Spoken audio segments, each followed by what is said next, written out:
Bonjour, alors dans ce cours, à l'occasion de la 30e Iloula du Rabbi de Lubavitch, eh bien, je voudrais faire un cours en exprimant à quel point la chassidoute a été centrale dans le travail que je tente d'effectuer à travers l'enseignement de la Torah et le travail de proximité avec les juifs francophones. Et en particulier, je voudrais aussi évoquer une histoire certes qui a été extrêmement difficile, mais finalement peut-être que c'est l'histoire qui m'a permis de découvrir que je pouvais peut-être aussi me considérer comme une shloucha du Rabbi. Et donc dans ce cours, on va parler de la force du manhig, la force du dirigeant d'Israël, à travers l'histoire qui est relatée dans la paracha de Korach.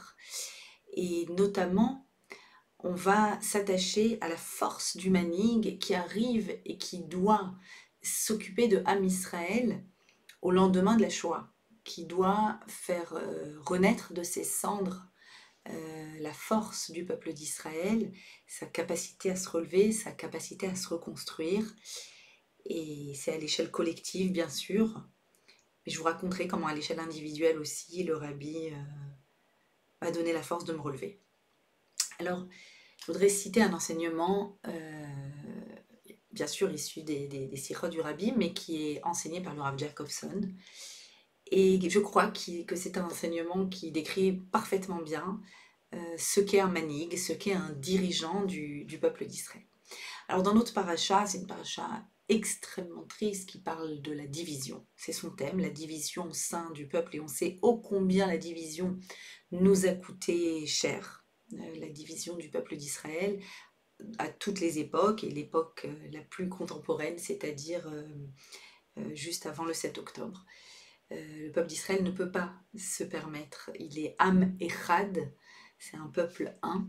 Am Echad Ba'aretz dit le texte, et donc peuple un, c'est-à-dire qu'il est indivisible.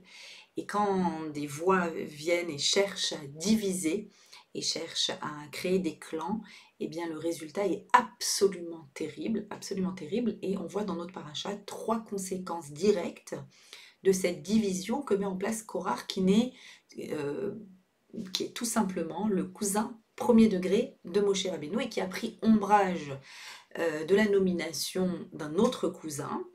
Et il remet donc en question l'autorité de Moshe, l'autorité d'Aaron et les nominations au sein des Lévim.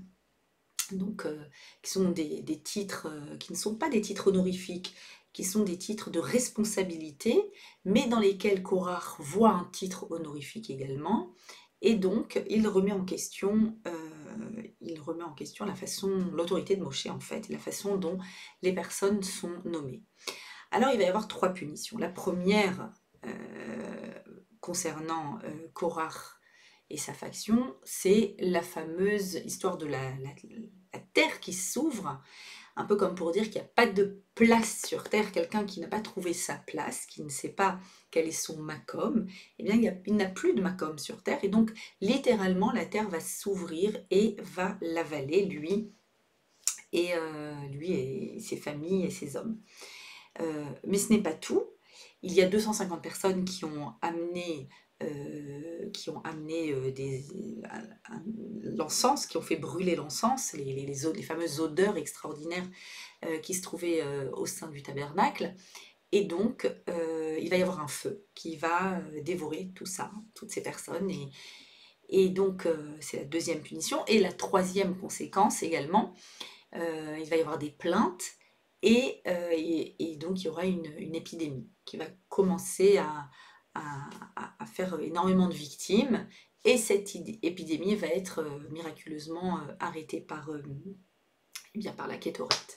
Donc 3 conséquences très graves à la division que Korach a créée au sein du peuple d'Israël. Une fois que tout cela est réglé, pour ainsi dire, tristement, mais c'est réglé, eh bien, Moshe Rabbeinu annonce qu'il va y avoir encore une manifestation miraculeuse à Kadosh Baruch Hu, puisque chaque prince de tribu va apporter son bâton, donc un bâton gravé au nom de la tribu, 12 tribus d'Israël, vont le poser dans le tabernacle et puis on va voir quel est le bâton qui va fleurir. Et la question qui se pose ici, c'est effectivement l'intérêt une fois qu'il y a eu la conséquence directe à la division et à la remise en question qu'a suscité Korach. Il semble évident que voilà, les manifestants donc, ont été mis de côté et donc l'histoire peut continuer. Pourquoi est-ce nécessaire finalement de mettre en place un autre miracle qui va définir la tribu qui a été choisie par Akadosh Baruch Hu pour le représenter à l'intérieur du temple. Plus tard, ça sera le temple, pour l'instant c'est le Mishkan, mais plus tard dans le temple de Jérusalem, donc c'est la tribu de Lévi qui va représenter, qui va faire le service dans le temple. Les Lévi, et puis bien sûr les Kohanim, qui sont une partie de la tribu de Lévi, qui eux vont faire un service encore plus à l'intérieur du tabernacle, d'accord, sans rentrer dans les détails de qui fait quoi. Donc il y a ce nouveau miracle d'un bâton qui va fleurir. À travers ce miracle, finalement, il n'est plus question ici de savoir finalement qui est le véritable dirigeant, puisqu'on l'a bien compris, on l'a déjà compris, qu'on ne pouvait pas remettre en question le dirigeant d'Israël, Moshe Rabbeinu, et que Aaron est le Kohen Gadol, et le grand prêtre. La question n'est pas de définir, le bâton ne vient pas indiquer qui est le dirigeant. Il vient indiquer qu'est-ce qu'un dirigeant, quelle est la caractéristique du dirigeant, de quoi doit faire preuve le dirigeant pour pouvoir diriger, pour pouvoir conduire le peuple d'Israël vers son objectif. Et pour cela, on va essayer de comprendre qu'est-ce qui se joue dans un bâton qui fleurit. Qu'est-ce que c'est qu'un bâton ?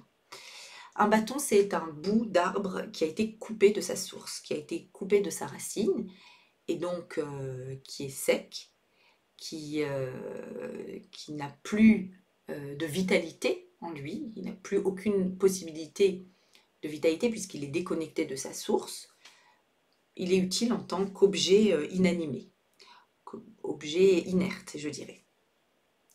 Et ici, explique Rav Jacobson, que quand a lieu ce miracle, en fait, on est en train de faire une leçon extraordinaire sur la qualité intrinsèque au manhig, aux dirigeants, au rav, au rabbi, plus tard quand on n'aura plus le Beth Amikdash, les dirigeants d'Israël qui se sont succédés et qui ont tout fait pour que puisse se perpétuer la flamme juive, et malgré les très très nombreuses épreuves qu'a traversé le peuple d'Israël, il fallait se relever, il fallait reconstruire régulièrement. Et comment cela a été possible ?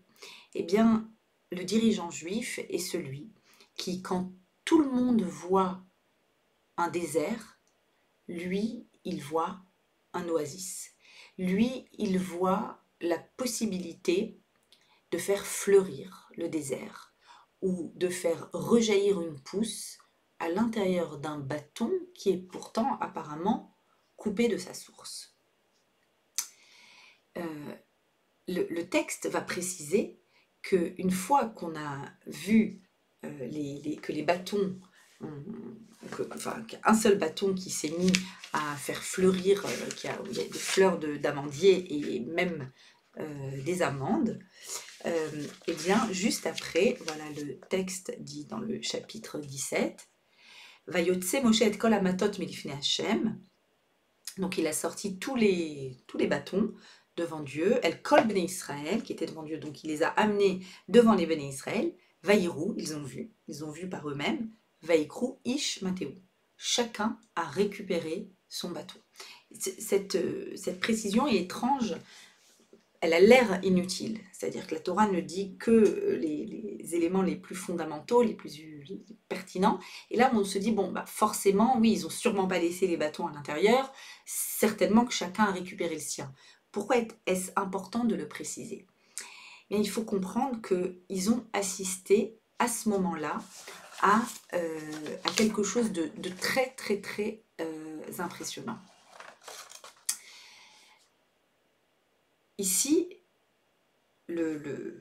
ce à quoi ils assistent, ce qu'ils sont en train de voir, ils sont en train de voir que la vision que l'on a de quelque chose est toujours une vision extérieure. Ce n'est jamais une vision pnimique, une vision concernant l'intériorité. Quand je vois un bâton, je vois un objet inanimé, inerte. Je ne peux rien faire d'autre avec un bâton que de l'utiliser comme bâton. Il n'est que ce qu'il est.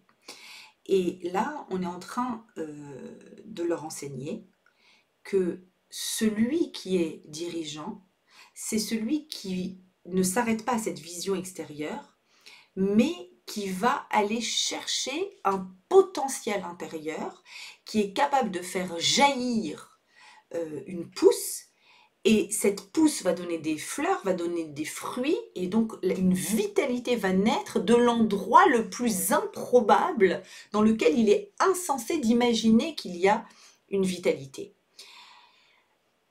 Le dirigeant, celui qui arrive comme le rabbi juste après la Shoah, et qui voit que tout est un désert, il n'y a que tout est désert, il n'y a plus de yeshivot, il n'y a plus de judaïsme, et les survivants sont écrasés par le poids de l'horreur absolue de ce qu'ils ont vu. Qui peut imaginer que l'on va se relever? Qui peut imaginer que demain le judaïsme va complètement refleurir, qu'il y aura des synagogues, qu'il y aura des mikvés, qu'il y aura des yeshivot partout, qu'il y aura de la cacheroute, qu'il y aura une vie juive intense, qu'il y aura des enfants juifs qui iront tous les étés dans des camps, dans des colos juives et qui y apprendront les mitzvot, le Birkat Amazon, qui chanteront le Birkat Amazon. Qui imagine, qui peut un seul instant imaginer que va renaître le judaïsme des cendres de la Shoah? Ça, c'est au niveau collectif. Et au niveau individuel?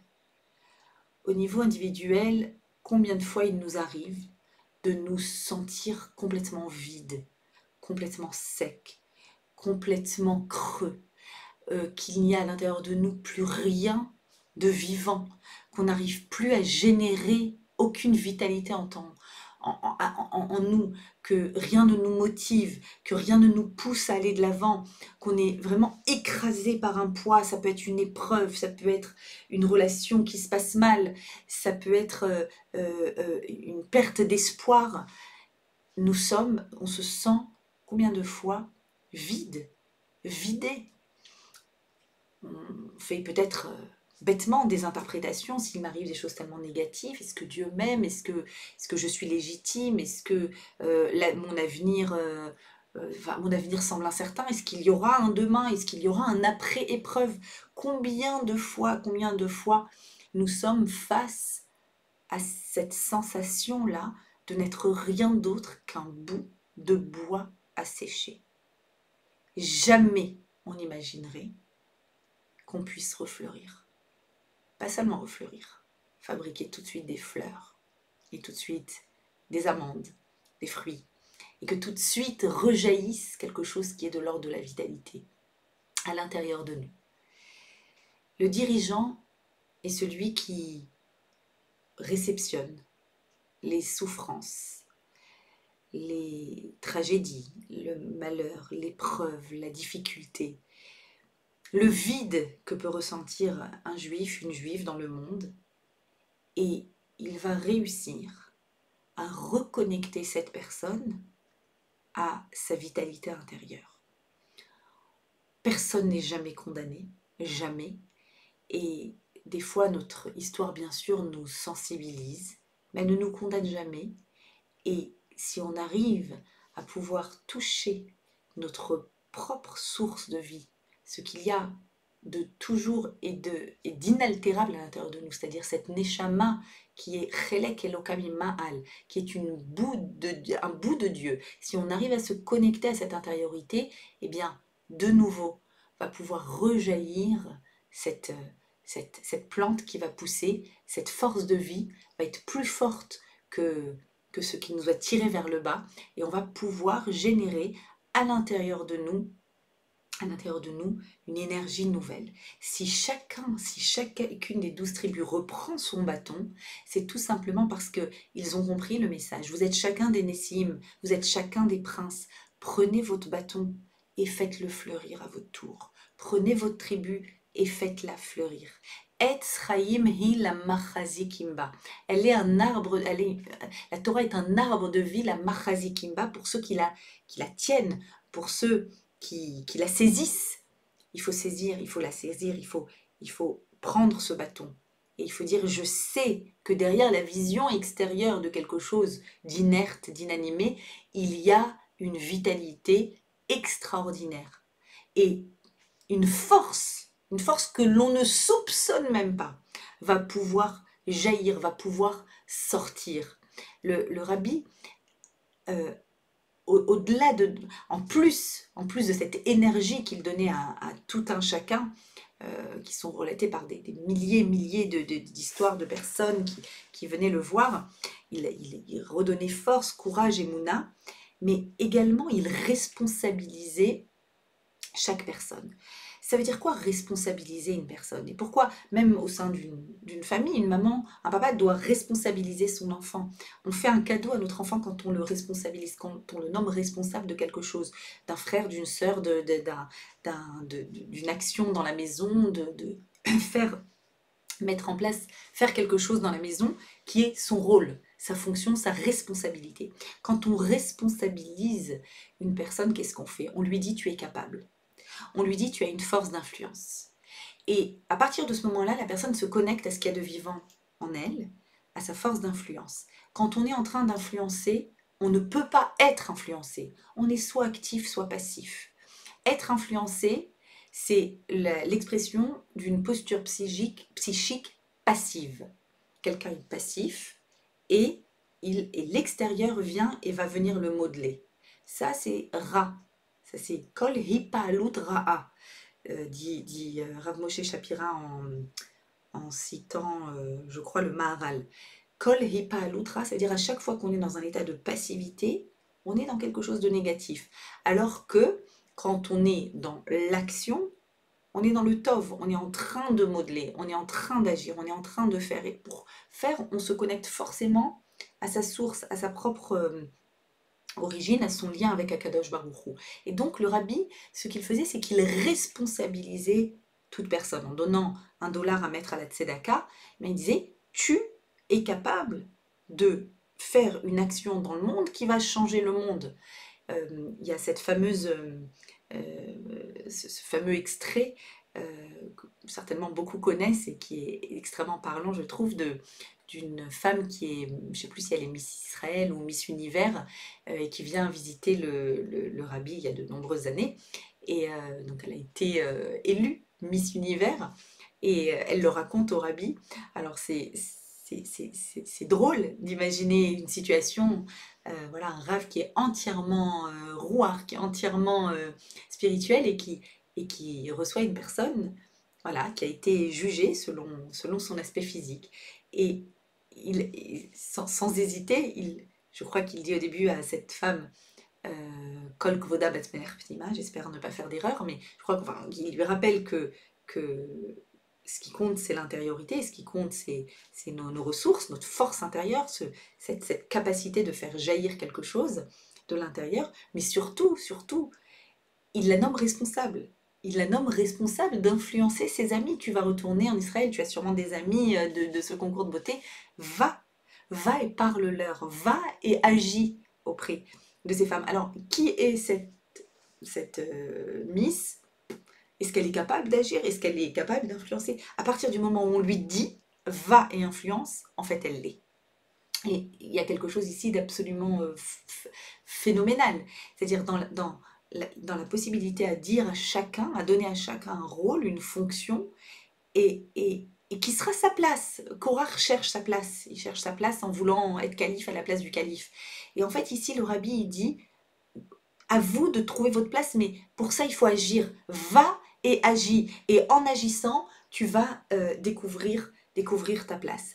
Et alors, en agissant de quelle façon? Bien, la première façon, c'est de faire des mitzvot. Et ça, c'est un apprentissage majeur dans la chassidoute. Je suis heureuse d'avoir pu enfin apprendre à quel point finalement l'objectif, c'est de faire des mitzvot. C'est-à-dire mettre des téphilines, c'est un lien cosmique. Ça produit des choses que je ne saurais absolument pas expliquer au niveau du lien de la neshama avec sa source. Allumer des bougies, les bougies de Shabbat, faire une bracha, mettre de la tzedaka, quelle que soit l'action que nous faisons, la volonté d'Akadosh Baruch Hu s'est contractée à travers les 613 mitzvot. Les 613 mitzvot, c'est l'expression la plus extraordinaire de la volonté d'Hachem. Donc en faisant une mitzvah, on est proche de la volonté d'Hachem. On l'a comprise, on ne l'a pas comprise. Bien sûr qu'il faut les comprendre, mais il faut faire les mitzvot déjà. Et puis ensuite, bien sûr, arrivent tous les pans de compréhension, tous les pans d'intériorisation. D'autres vont d'abord intérioriser et ensuite mettre en place la mitzvah. Mais ce qui est intéressant dans le fait de tout de suite faire une mitzvah, c'est qu'on est tout de suite dans un lien métaphysique, qui nous place dans un lieu symbolique qui nous permet de créer ce lien avec Akadosh Baruch Hu et d'intérioriser les raisons d'être des mitzvot. L'autre élément majeur de toutes les années où le rabbi a œuvré pour le clan d'Israël, c'est l'inclusion. C'est l'amour de tout juif, quel qu'il soit, quelle que soit son histoire, quelle que soit son épreuve, quelle que soit sa pratique, quel que soit ce juif. En fait, peu importe, il n'y a jamais absolument aucun jugement.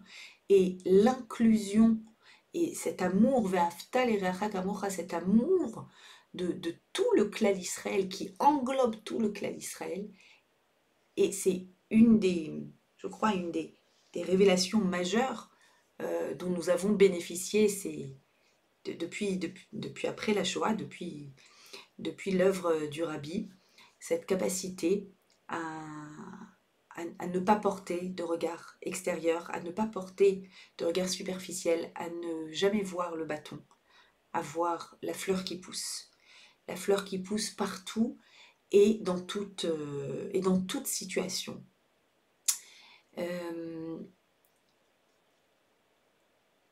On dit comme ça que le Rabbi, après la Shoah, a dit: si si les nazis, Hitler, ont cherché les juifs partout pour les exterminer, alors moi je les chercherai partout pour les reconnecter.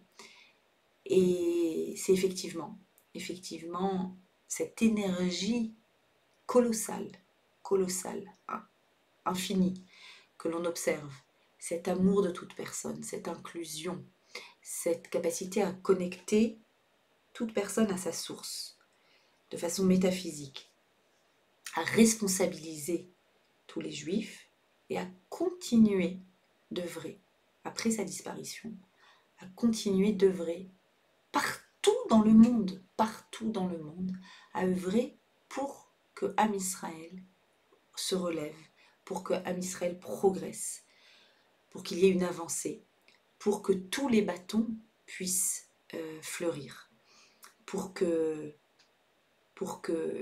il y ait beaucoup de dirigeants juifs qui sont capables de voir des bâtons asséchés et de dire non, moi ce que je vois ici c'est un amandier qui va pousser. Je voudrais partager avec vous cette histoire personnelle qui m'a donné l'envie d'oser dire que peut-être que j'ai le mérite aussi d'être une shlucha du Rabbi. C'est une histoire un peu triste que j'ai essayé de raconter le plus succinctement possible. Il y a environ 3 ans, une personne est arrivée à Paris, une personne qu'on appelle Rav, qui a une certaine influence dans le judaïsme français, et est arrivé à Paris, et c'est une personne que, pour des raisons étranges, s'oppose, s'est opposé à ce moment-là. On m'a fait savoir qu'il s'est opposé très très violemment à toute mon action auprès de la communauté.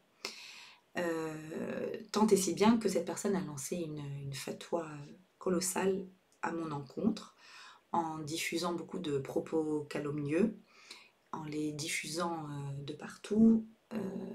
Voilà, il s'opposait à ma façon d'enseigner, notamment dans le domaine de la Tahara. Et cette personne a donc diffusé dans toutes les communautés de France, et peut-être et même au-delà, en envoyant systématiquement des mails à tous les rabbinim de France, d'Ayanim, voilà, des propos calomnieux. Et ce pendant un certain temps.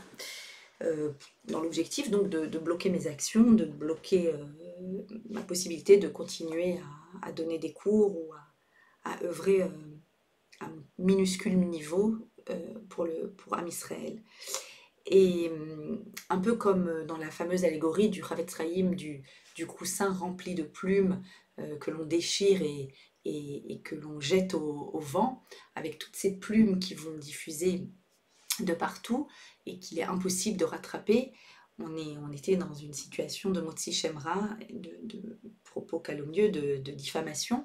Et donc, bon, je passe toutes les étapes tristes, terribles, de comprendre l'ampleur de cette épreuve, contrairement aux épreuves classiques que Dieu nous en préserve, mais également voilà, des épreuves de santé, d'argent, etc. Là, on est dans une épreuve d'ordre spirituel, où on touche à la réputation d'une personne, à son shem, où il y a une diffusion qui est majeure, qui est impactante. Et donc, bien entendu, suite à cet événement, je décide, bien sûr, que je ne veux pas mettre ma vie en danger, la vie de mon époux, de mes enfants, et que il y a plein de choses que j'adore faire dans la vie, et donc c'est beaucoup trop dangereux, en fait, d'enseigner la Torah. C'est ce que je crois à ce moment-là, et donc je décide bien sûr de cesser toute activité, et je téléphone au Rav, au chaliard du Rabbi, le Rav Frankfurter de Miami, avec qui j'ai l'immense honneur et joie d'étudier avec mon époux le Tanya depuis un certain nombre d'années. Et c'est lui qui m'a initiée davantage à la pensée, à la chassidoute et au Tanya. Et je lui raconte au milieu de sanglots impossibles à retenir, je lui raconte cette épreuve que petit à petit je commence à réaliser, à comprendre. Et je lui dis que l'épreuve est extrêmement difficile. Rien ne nous prépare jamais à avoir une réputation brisée au sein du public francophone, de la communauté. Donc, voilà, le Rav comprend bien notre désarroi. Et au moment où j'appelle le Rav, il est en train d'accompagner un groupe dans une croisière en pleine Méditerranée, dans laquelle il donne des shiurim. Et moi, je lui demande, j'avais pris ma décision d'arrêter, bien sûr, mais je lui demande de nous donner du chizouk, de trouver un mot qui puisse nous donner du chizouk, et comment faire face à cette épreuve, comment dépasser cette épreuve. Et je me souviens de lui dire, j'ai besoin d'un chizouk cosmique, un chizouk à la hauteur de la souffrance de ce que nous vivons. Et il me répond donc qu'il est sur ce bateau, qu'il n'a que il n'a pas de sfarim sur lui, pas non plus accès à internet non plus, et que dès que ça sera possible, dès qu'il ira dans une synagogue ou dès qu'ils vont accoster ou quoi, voilà, il fera en sorte on réfléchira à cette épreuve et comment faire face et comment se relever. Et il me rappelle, je crois, quelques minutes après, peut-être 1 heure, je ne sais plus. Il me rappelle très rapidement et il me dit en fait, si, j'ai une lettre pour vous. Dans mon sac, j'avais un seul fascicule de Dvar Malchut, enfin, j'avais un seul fascicule dans lequel il y a des extraits de textes et une lettre que le rabbi a un jour écrit parmi les 10 000 lettres. C'est un nombre important que le rabbi a, les correspondances du rabbi avec toutes sortes de personnes. Il y en a une seule dans mon sac. Et vous venez de me demander une réponse. Et voilà, je crois que cette lettre, elle est pour vous, dit-il. Et sur la lettre, il y a écrit la chose suivante. Donc j'ai la lettre accrochée toujours en face de moi pour me souvenir que les bâtons les plus asséchés peuvent refleurir sous l'impulsion avec la Hashgacha Pratit, bien sûr, qu'Akadosh Baruch Hu donne, on peut redémarrer. Alors, il commence sa lettre comme ça. C'est une lettre qui date d'il y a plus de 70 ans, qu'il a écrit il y a plus de 70 ans, concernant votre épouse qui veut quitter l'endroit où elle est. Hine les daati, voici à mon avis, Kolzman sheyesh bicholtam, les karev et liban shel Israël, tant que vous avez dans votre possibilité de rapprocher le cœur d'Israël, Betzarfat, en France, ou Bifrat, Paris, et en particulier à Paris, les Aviem Sheba Shamaim, à Kadosh Baruch Hu, dans le ciel, Ein Aleem Lazuz Mimkomam, vous ne pouvez pas bouger de cet endroit, qui a Vodat Kodesh Aleem Bakataf Isaou, parce que c'est une Avodat Kodesh que l'on porte, et de la même façon que quand on porte le Haron et la Menorah, etc., donc qui parlent des ustensiles du Mikdash, Ve'aleem les malot shlichutam bamakom asher lesham heviatam akavana eliona. Et il faut continuer votre shlichut qu'Akadosh Baruch Hu vous a donné, là où Hachem vous a amené.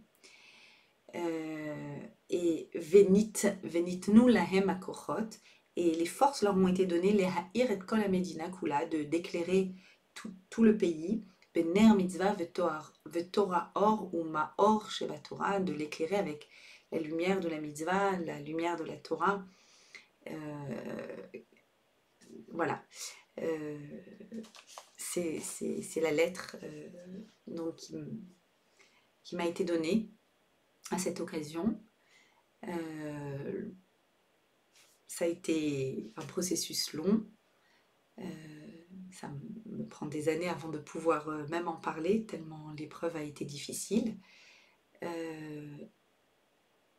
Tout vient d'Akadosh Baruch Hu, tout est pour le bien, tout a une raison d'être Eliona, et si cette difficulté nous est arrivée, c'est qu'elle devait nous arriver et que voilà, elle est positive. Mais je voulais, pour ce 30e anniversaire, dire à quel point cet encouragement-là a été salvateur, m'a donné le sentiment que le bâton n'était finalement pas à ce point asséché. Et ça m'a donné aussi le sentiment de devoir transmettre ce message à toutes les personnes qui viennent dans des shiurim ou en thérapie. C'est exactement la même chose que nous faisons en thérapie. Quand quelqu'un vient et pense que tout est fichu, qu'il n'y a plus d'espoir, de pouvoir se concentrer sur ce point de vie, cette vitalité qui se trouve à l'intérieur de chacun d'entre nous, et de pouvoir faire réémerger de nouveau la force de ce bois qui va pousser, de cet arbre qui va jaillir, de cette vitalité, de cette force intérieure, de se connecter à cette force intérieure. Il n'y a rien de plus jouissif, il n'y a rien de plus extraordinaire que de réussir à refaire fleurir un bâton. Et cet extraordinaire dirigeant, le rabbi, qui a fait refleurir le judaïsme après la Shoah, a demandé à tous ceux qui peuvent de faire pareil, de faire refleurir là où ils sont. Et tout le monde est légitime. Nous sommes tous légitimes, je crois, pour influencer chacun à son niveau, chacun selon ses capacités. Il n'existe pas de personne qui n'a pas une force d'influence à l'intérieur d'elle et qui peut ramener et qui peut œuvrer vers la Géoula. On en a tellement, tellement, tellement, tellement besoin. Et je voudrais juste finir avec ce verset incroyable de cette paracha, où après l'évocation donc de tous ces miracles et du miracle du bâton qui fleurit, on va repréciser le service des Kohanim. On va redire l'importance de leur service, que c'est un Mishmeret Kodesh, c'est un service qui est saint. Tout ce qu'ils font, eux, les Kohanim, et Achechem Alvim, et vos frères les Lévim, Mitor Bnei Israël. Et il y a tout au long de la fin de ce chapitre 18, au début du chapitre 18 même, plusieurs fois une insistance, un mot qui revient, c'est le mot matana. Matana qui veut dire cadeau. Vani est né la quartier d'Achechem Alvim, voici j'ai pris vos frères les Lévim parmi les Bnei Israël, lachem matana netonim la Hashem. Ils sont tels un cadeau pour Hashem, la avod et avodat el moem, pour faire le service. Et puis on continue. Et toi et tes enfants avec toi, tishmeru et keunatrem, faites attention à la keuna, vous êtes des kohanim, transmettez cette keuna à vos enfants. Va vatem, écoutez bien, va vatem avodat matana. Et vous servirez, vous travaillerez, vous servirez à Kadosh Baruch Hu dans un service cadeau. Et ten et keunatrem, je vous donnerai votre keuna. Vehazar et les étrangers ne peuvent pas être kohanim, vous seul vous pouvez être kohanim. C'est quoi la avodat matana? De servir, de faire un service cadeau. Alors le mot avoda, c'est pas le mot melacha. Avoda, c'est un travail difficile, c'est-à-dire c'est un travail répétitif, il faut reproduire exactement, faut faire exactement ce qu'on nous a dit de faire. C'est pas une melacha dans laquelle il y a notre propre intelligence, notre propre ingéniosité et créativité, pas du tout. Le service avoda, c'est un service qui est difficile dans le sens où on doit répondre à la demande, c'est-à-dire on doit faire ce que l'on a à faire. On doit reproduire exactement. Et le mot avoda va pas bien avec le mot matana. C'est presque un oxymore. Avodat matana. Faire ce qu'on te dit de faire, matana en cadeau. Parce que l'idée du cadeau, c'est l'idée que jaillit un mérite, jaillit une idée, jaillit... Voilà, c'est un don, c'est quelque chose qui est spontané. Et une spontanéité dans le cadeau qu'il n'y a pas dans la avoda. Avodat matana, je trouve cette terminologie absolument merveilleuse. Et Rashi dit sur place, be matana natatira lachem. C'est un cadeau que je vous l'ai donné.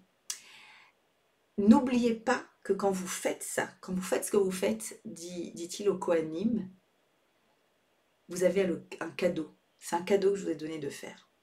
Des fois, quand on s'occupe d'autres personnes ou d'une communauté, on peut avoir l'impression de devoir faire un travail un peu obligé, un peu répétitif. Il y a aussi certaines obligations, on quitte des fois notre foyer à des heures difficiles, des shabbats qu'on ne passe pas des fois en famille, où on se donne corps et âme, et c'est ce que font les shlichim Chabad de par le monde. Ils se donnent corps et âme pour organiser un Pessah, pour organiser un Purim, pour organiser toutes les fêtes, tous les Shabbatot, encore et encore et encore, au service. C'est une avoda, mais c'est une avoda qui est matana. C'est un cadeau. C'est un cadeau de pouvoir être dans un endroit où on voit fleurir des bâtons.